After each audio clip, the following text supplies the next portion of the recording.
Mesdames et messieurs, bonjour et bienvenue sur State of Mind, le podcast qui vous apporte de la paix à votre esprit.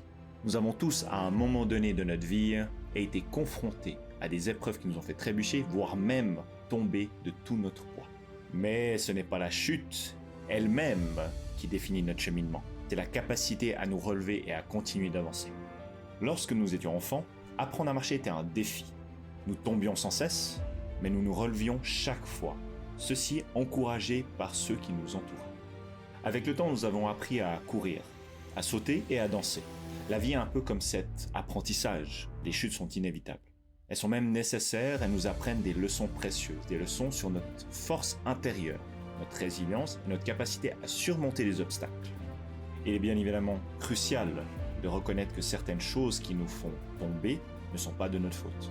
Il peut s'agir de circonstances hors de notre contrôle, des actions d'autres personnes ou simplement de la vie en elle-même qui nous lance des défis inattendus.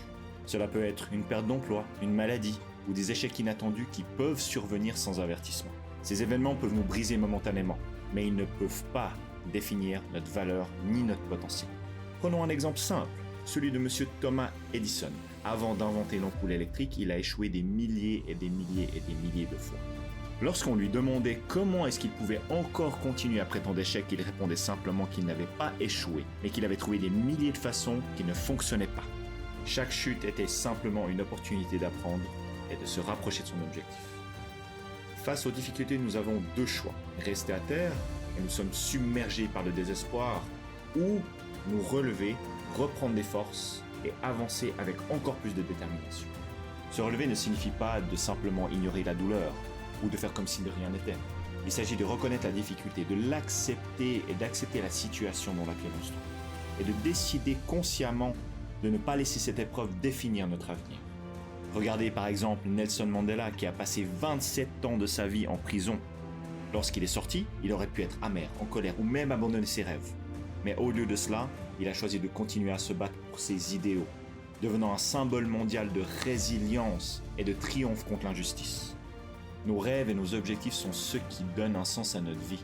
Ils sont notre boussole, notre motivation dans les moments de doute. Abandonner nos rêves, c'est abandonner une partie de nous-mêmes.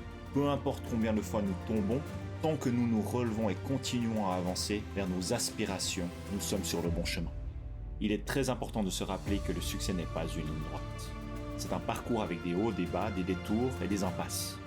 Mais chaque pas, même le plus difficile, nous rapproche de notre destination. Permettez-moi de partager une histoire personnelle. Il y a quelques années, j'ai entrepris un projet professionnel qui me tenait particulièrement à cœur. J'ai mis toute mon énergie, mes ressources, mes finances. Malgré tous ces efforts, le projet a échoué. J'étais, comme vous l'imaginez, dévasté. J'avais l'impression que tout s'écroulait autour de moi. Mais avec le temps, j'ai réalisé que cet échec, entre guillemets si je peux me permettre, car pour moi il n'y a pas d'échec, il n'y a que de l'apprentissage, m'avait appris énormément de choses. J'ai appris à être plus résilient, à mieux gérer les imprévus. Et surtout, à ne jamais abandonner. Aujourd'hui, grâce à cette expérience, j'ai pu mener à bien d'autres projets avec succès. En conclusion, tomber fait partie de la vie. C'est un signe que nous essayons et que nous prenons des risques, que nous avançons. Mais rester au sol, c'est renoncer à notre potentiel, à nos rêves et à la personne que nous sommes destinés à devenir. Alors à chaque fois que vous tombez, rappelez-vous de ceci. Relevez-vous, secouez la poussière et continuez à marcher vers vos rêves. Merci infiniment d'avoir écouté le podcast d'aujourd'hui. Si vous avez aimé cet épisode et vous souhaitez avoir plus de contenu, n'hésitez pas à vous abonner. En attendant, prenez bien soin de vous et à très vite pour le prochain épisode.